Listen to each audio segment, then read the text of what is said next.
C'est la page pub pour l'album. Ça, j'ai bien senti que j'ai pas été bon. C'est pas facile à faire, hein, de faire de l'autopromotion, etc.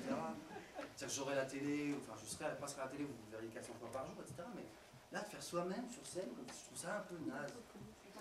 Donc du coup, je vais quand même en re-raconter une des fables de La Fontaine, histoire de bien enfoncer le clou. Et c'est une fable qui est un peu moins connue, qu'on n'apprend pas forcément à l'école. C'est le laboureur et ses enfants. Je ne vais pas vous la faire réciter. Vous vous la rappelez ou pas? Non. Oui, non? Non. Un vague résumé très vite fait pour ceux qui ne se la rappellent pas. En fait, c'est un laboureur qui va mourir, qui convoque ses 3 fils en leur disant je vais mourir. Et puis il meurt, bon il n'y a pas de surprise hein, jusque là. Et les 3 fils, ah oui parce qu'avant il leur a dit j'ai planqué un trésor quand même, par contre planqué un trésor. Je vais mourir, hop, planqué un trésor, je meurs, trésor. Les 3 fils ils cherchent le trésor. Alors ils remuent la terre partout, hein, de ci, de là, etc. Ils cherchent le trésor, ils ne le trouvent jamais.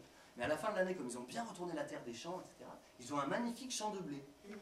Au sens propre comme au sens figuré. Donc c'est une fable sur la valeur travail. Vous aurez compris que c'est un des thèmes prédilection.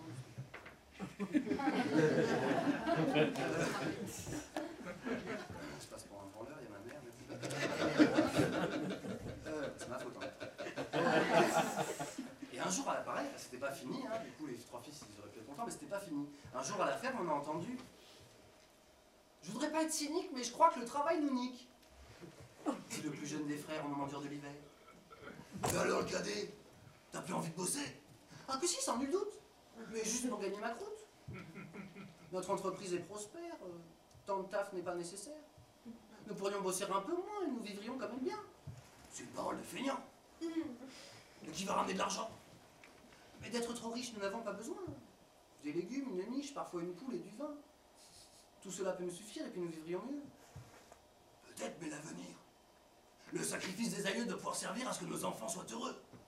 Qui cultivent la terre comme nous l'avons fait. Sans vivre mieux que le père que le travail a tué. Bah, ils le feront peut-être si au bout nous échouons. Mais à la vie, aucune dette ne mérite cet affront que de ne pas profiter d'elle tant qu'on a une maison. Les 3 frères sont d'accord, ils remanient leur affaire, ils stoppent l'import-export qui était un peu trop galère. Et vécurent aussi bien, dépensant tous leurs gains. Laissant à leurs jeunes enfants la maison et les champs, mais nulle monnaie ou valeur erronée. Seulement le choix et ce conseil de poids: si le travail est une vertu, il ne faut pas qu'il vous tue.